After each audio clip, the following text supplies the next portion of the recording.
As time goes on, sometimes the present looks to the past for ideas and trends. One of these trends is film photography, more specifically, instant photography. One of my favorite instant cameras is the Instax Mini 90.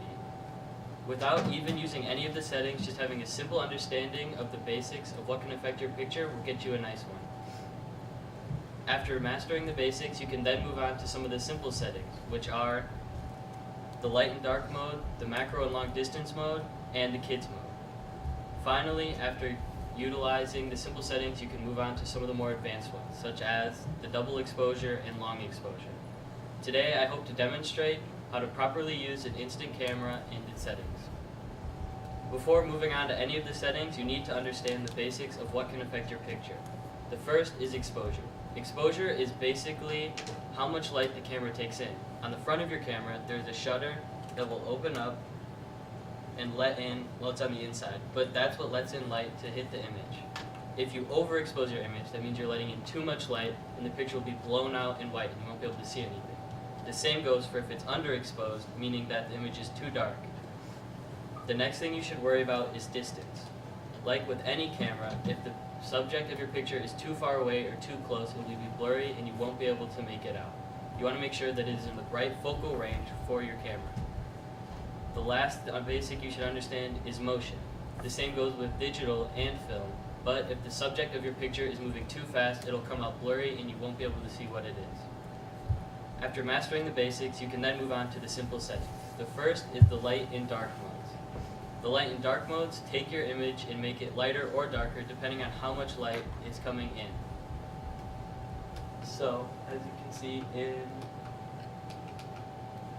this picture, there's direct sunlight coming in on the subject of my picture. So, I use the dark mode to darken it so you can still see what's happening.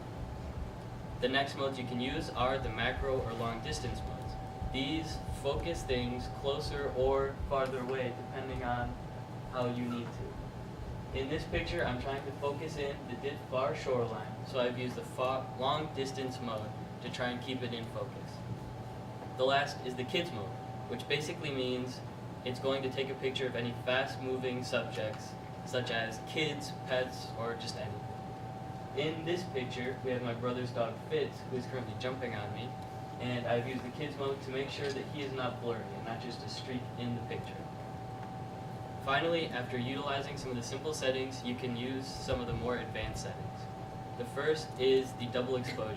The double exposure is when the camera takes a picture, imprints it onto the film, and then you take a second picture and imprint it over top of the first picture. So, in this, the original picture is of my dog, and then this overlaying picture is flowers. You want to make sure that the first picture is a little darker so that the light has something to latch onto in the film for the second picture, or it'll mainly just be the first picture. The next is the long exposure. In the long exposure, the shutter will stay open as long as you hold the button, meaning as long as you hold the button, light will be allowed to let in. A great way to use this would be fireworks. Say you don't want to just get the explosion at the top, but you also want to get the trail leading up to it. You would hold the button as soon as it is launched until the final explosion, and then in the final picture you will have not only the trail, but this explosion also. I don't have a picture of this, it's kind of hard to do, so I'm working on it. By telling you this, I've hoped to demonstrate how to properly use an instant camera and its settings. To do so, you first have to understand the basics of what can affect your picture: exposure, distance, and motion. After learning those, you can then move on to some of the simple settings, such as the light and dark modes, the macro mode, the macro and long distance mode, and the kids mode. Finally, you can have some fun with the more advanced settings, such as the double exposure and the long exposure. So, if you ever become interested in Polaroid or instant photography, and you decide to pick up a camera, just look back on the speech, remember the basics, use the simple settings, pick out the right ones, and take the picture.